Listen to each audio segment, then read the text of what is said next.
Hi, it's me, Rick Harsh, on my YouTube channel called Rick Harsh's BookTube channel.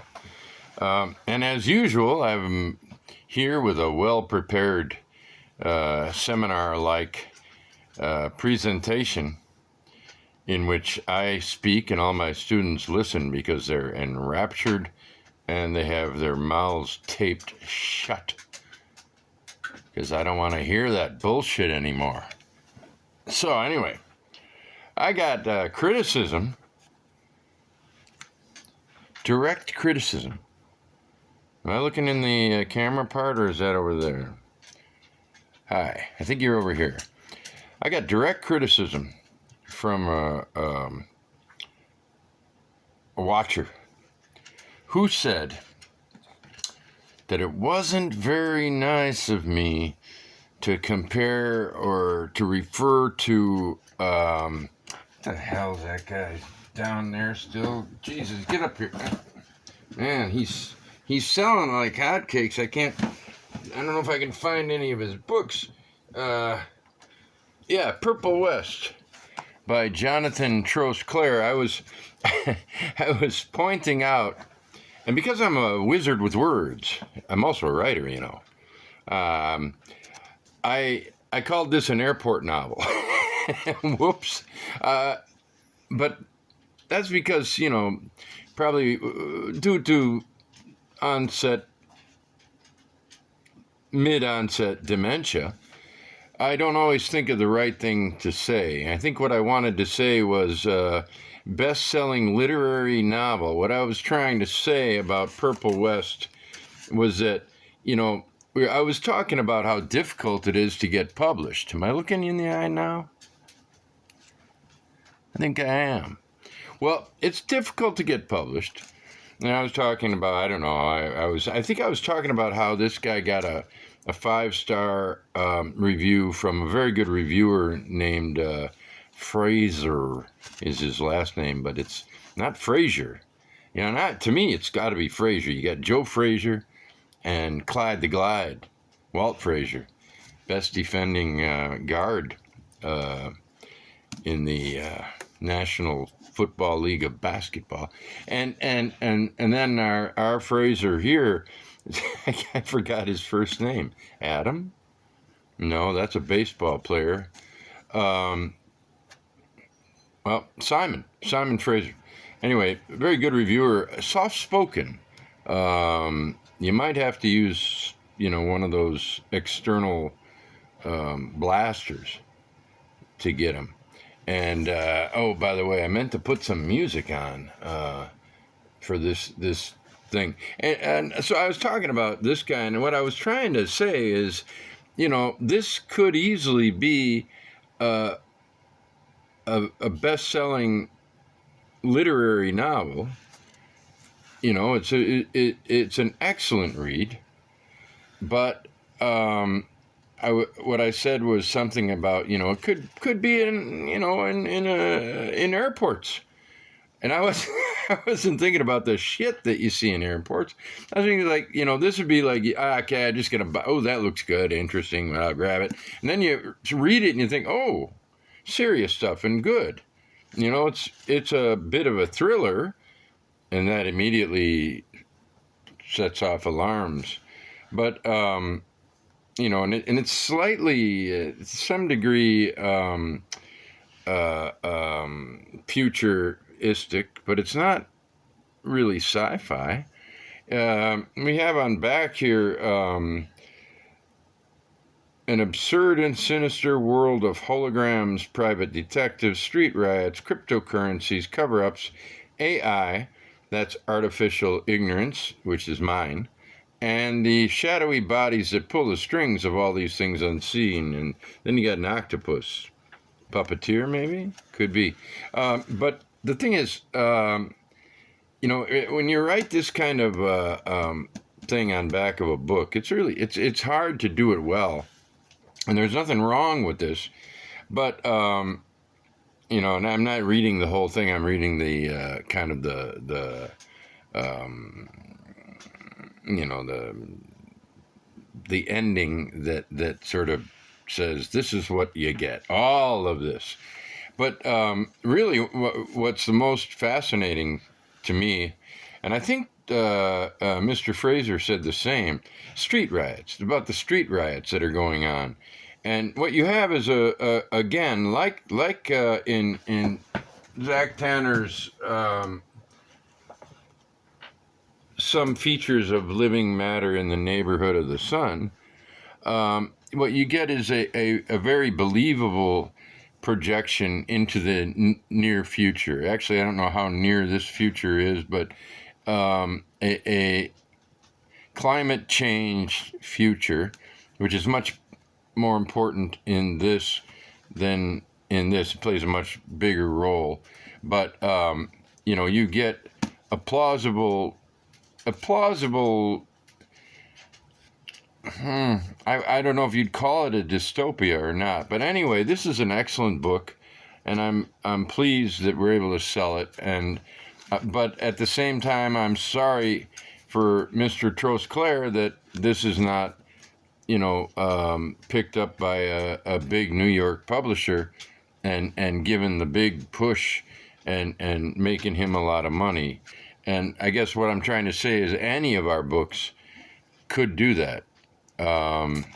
With the exception of The Lift, because no Slovene radio drama, no matter how good it is, and it is good, it makes you think, and the guy's barely even known in Slovenia, and he's from this town in Isla. I've been in his house.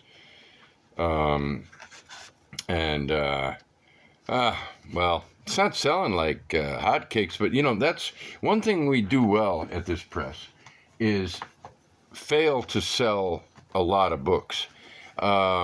This has sold a lot more than Dmitri Kral's The Lift, but it hasn't sold what we call in the business a shitload. Like, for instance, this book, America and the Cult of the Cactus Boots. And it'll be interesting to see. And I'm put Johnny Trosclair right there, and maybe somebody will buy him. Somebody you can see through my computer or my phone and see, hey, what's that book?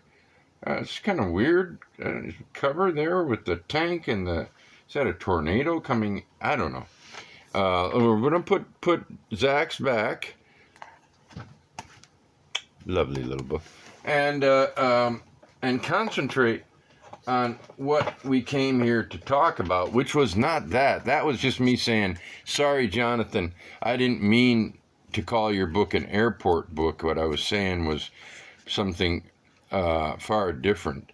I mean, todo insuficiente, perhaps, todo contrahecho, I don't know. But Roberto, no te imaginas, Bruce Lee de la palabra del guerrero del camino. Now, why I'm speaking this way is because a lot of people in the world, and some of the best literature in the world, it was written in the language of Spain, Spanish, which was in ways that I think a lot of people who've dealt with the United States in the last couple of centuries have found to be a bit touchy, difficult, germ spreading, and so on. What is called Latin America because of the Spanish language. Although it doesn't, does it include Mexico? I guess it does, yeah. But anyway, what we're doing at Corona Samizdat is we're publishing 2 books by Spanish writers from Bogotá, Colombia. And one of them is by a person who could be me, or I could be, or he could be, and we could be different, like he could be here, I could be there. That's Adolfo Villafuerte, Entre Lunas. And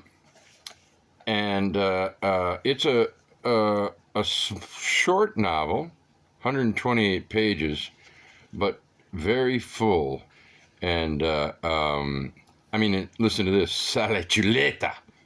Agarra la Coca-Cola del refrigeratore sale. Leopoldo, quando sirve ese plato, necesito que me vaya a entregar un domicilio. Domicilio. I was told by this guy, Roberto Segroff, that my Spanish has an Italian accent. And I thought, God, that's really nice because I'm from the United States, and my English is probably very much United States English. But I live in Slovenia, and Slovene is my second best language. And so if I read Spanish with an Italian accent, I think I'm doing something right.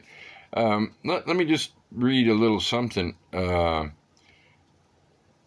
mujer camina por las aceras de ese barrio estragado, de esa zona torrida a punto de estallar, como si anduviera por el filo de un abismo. Of the abyss. Well, the book is called Anatomia del Abismo, and I'll tell you how we came to meet these guys. Friedenberg is selling a lot of copies because it's getting inside people, and it's moving people in some. Even though it too is dystopian, it has so much hope in it. So much joie de vivre, vigor, and so on. And it's funny.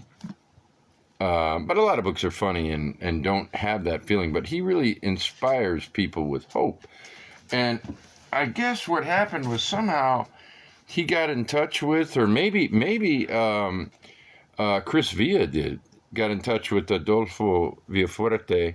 And we ended up, or Phil, and I think I arranged for Phil to send I think a free copy to Adolfo Villafuerte, who wanted to read this book because it reminded him so much of this book, which, as you can see, is a mini brick, Anatomia del Abismo by Roberto Segroff.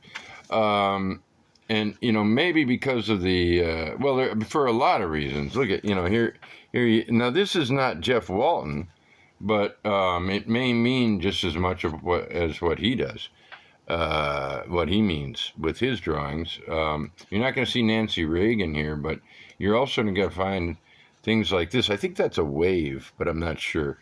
I haven't really looked much into it. I don't know if there are other drawings. Yeah, there are things in here like that, like other drawings. There's one. It's an eye and a triangle, an eye angle.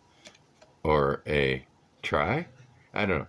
Anyway, so that's how I got to know Adolfo Villafuerte and about Roberto Segroff. And over time, coming to find out about their books, I thought, why don't we publish these books? Because, otherwise we'll never be able to read them because they're in Spanish. So what am I doing? I'm publishing them in Spanish. Why? To call attention to what has a lot of attention but not enough, which is that because of the economic situation in the global 2023 almost world, English is just and the shabbiness of consumer culture has taken over the world to the point where Karl Ove Knausgaard gets paid enough money every year to publish 300 or 5,000, I don't know, Segroffs or Villafuertes. So what we're trying to do, 25% of all of sales of these two books are going to go to a translation fund. We may also have a drive to fund. We may also ask volunteers to These guys are both better in English than most people in the United States, but it's a different thing when it's your literature. But they might be able to team up with great Spanish literary people who could throw a little free energy into 10 pages of translation or a chapter, or end up working with one of them and translating the whole thing. And then we would put it out in English, and then I could read it. And, I already know my affinities towards these people. These are great books. These are definitely, Corona Samizdat books. And they're beautiful covers. This is something like the original cover. The image is the same as on the original cover, but it took Zach Tanner to give it something to look at on back that has its significance in the book. What's on back of this book is written by Adolfo Villafuerte, which is not odd because he published this in Bogotá.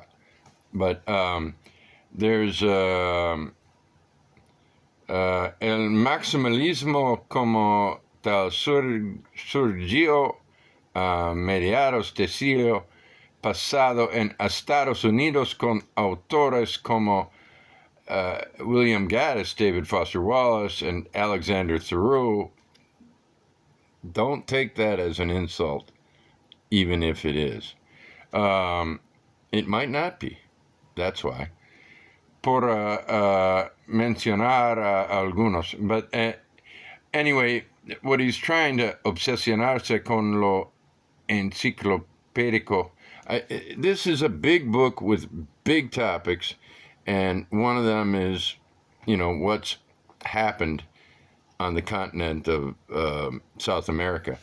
This one is more of your I don't know the greatest books it could be compared to, but I think if you took a bit of the Jekyll and Hyde and Dorian Gray and added a Colombian sensibility and a South American natural talent for conveying the strange and beautiful ways, I think that's what you'd find with this book. Now, if I'm wrong, tell me. I don't give a shit. I'm not wrong, though. These are two books I can't wait to read, and I'm just doing this to try to get across that we're not just publishing these because they're great books. We're doing it in Spanish because we need to get these books out into the Spanish reading world. We have more means, little us in Slovenia, we have more means to get these out than they do in Bogotá. So, and more broadly read. People in Australia will buy this. People in Spain will buy them. People in Portugal will buy them. People in Suriname will be buying the lift because there's a shortage of lifts in Suriname. But don't worry about that. We'll send some free ones down there. So I'm just having the greatest time holding these in my hands, and they feel so good, and I'm familiar enough with Spanish that I can almost read it. Nuestro hombre la besa, our man is something, La mujer pecho no tiene, has no something or other, and Mike Cuellar. No, wait, that's a baseball pitcher again with the baseball. Look at the look on the face here.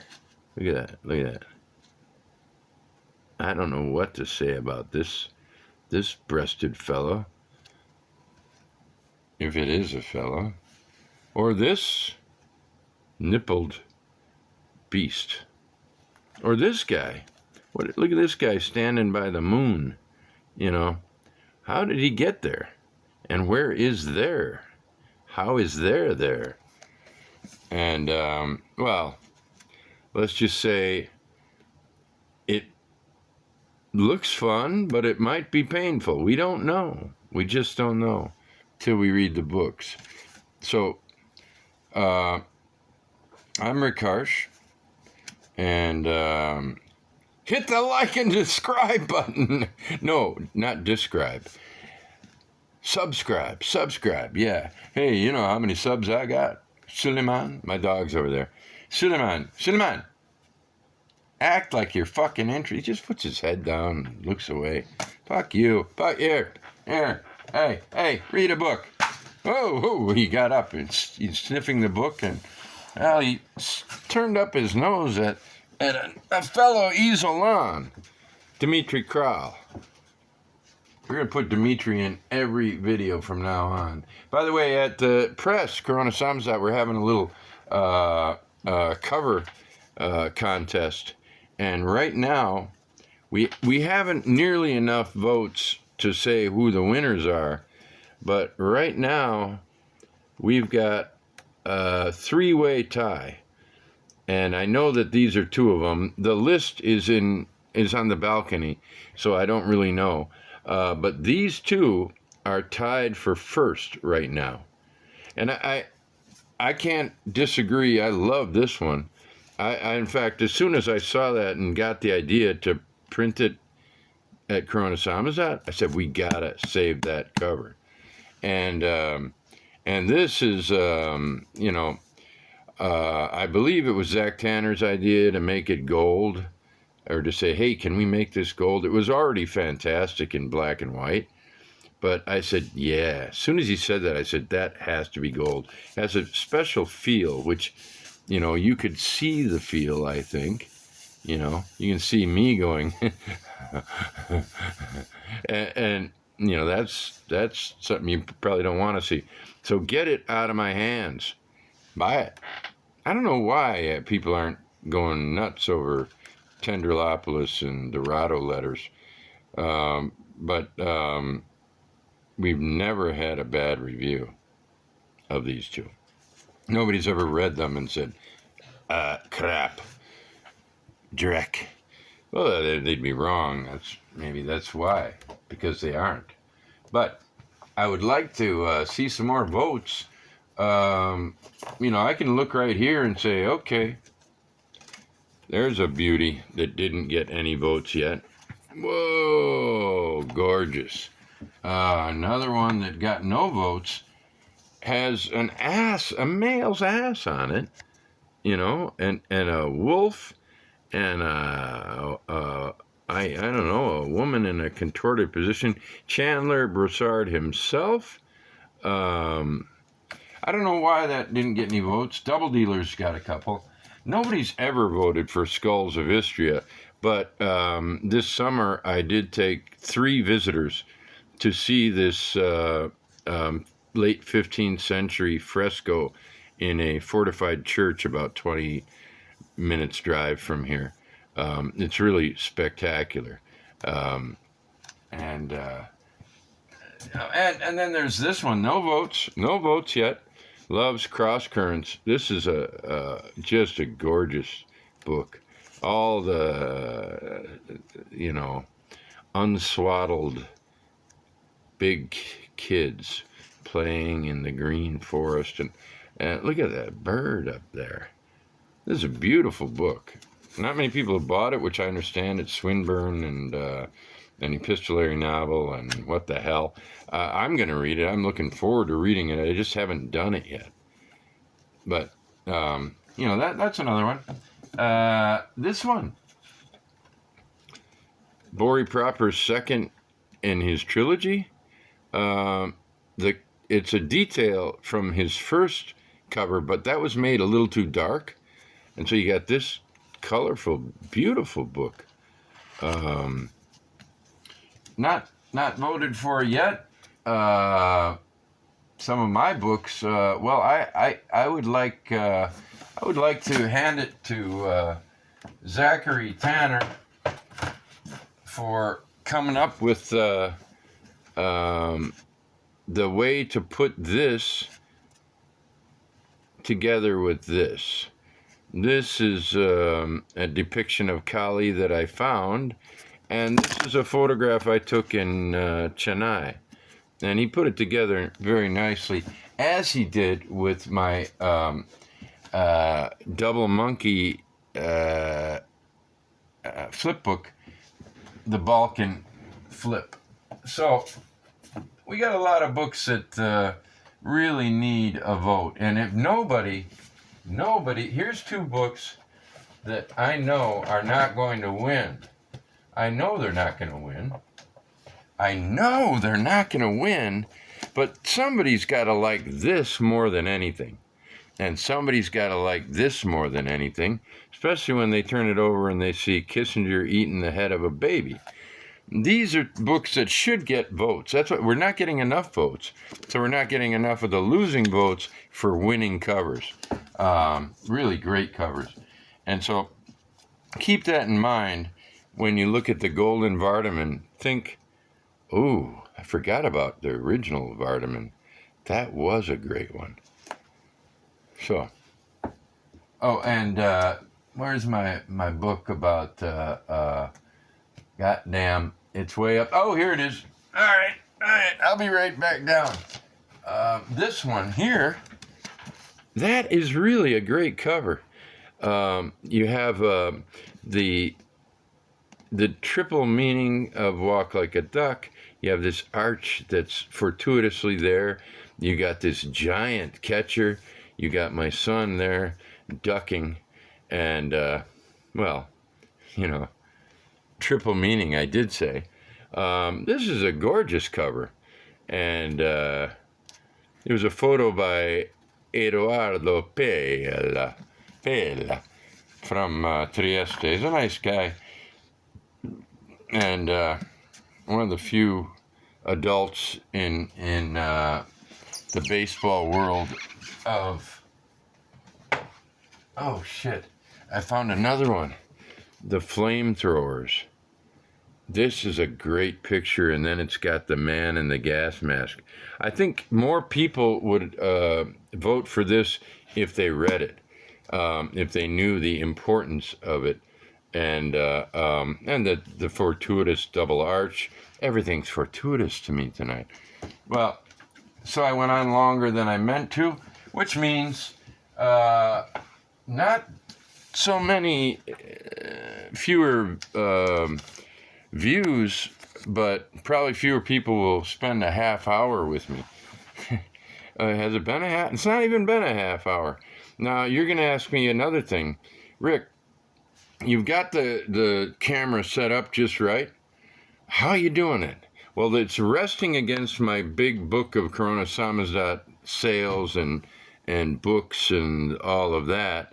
But it's also got the lift, which is not lifting, but holding it. But it can't hold it by itself. There's also a pair of these glasses, just like these here.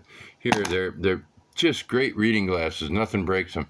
And also, for weight, I have this knife here. It's a good one for cutting yourself. It's very sharp, and it's very easy to open and close. And but it, to close it, you have to lift this thing up, which you generally tend to do by putting your fingers in the way of it closing. And 97 times out of 101, no problem. But I think it's been this knife that's created all my signed in blood books. And now look, I take away Dmitry Kral, and you're still there.